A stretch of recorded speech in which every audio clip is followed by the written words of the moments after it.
Hello guys, what's up, what's up? Ito ang aming ginagawa ngayon. So pauwi na kami. Nag-welding tayo no ng mga pinto na yan no. So nakakabit tayo ng 3. So tomorrow itong gagawin natin. Yan. Ito guys, sa likod medyo natapos na natin yung isang side. Pero dito sa kaunting ano na to, sa mataas kailangan na maglipat ng scaffolding. So nakapagpintura na rin tayo dito sa likod. Babala nga. Sa taas wala pa, bukas pa yan no.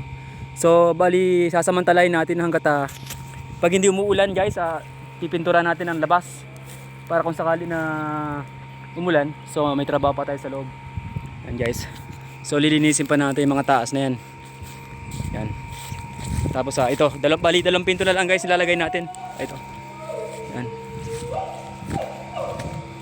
Okay. So guys, pauwi na kami kasi agaalasin ko na. Nagliligpit na kami. Guys, yan ang ating natapos. So, kaya pa guys ng 1 linggo to. So, nagpabili na tayo ng mga fitting pipes natin para sa downspout. So, D4 yung binili natin. No? Yan kasi nasa plano guys.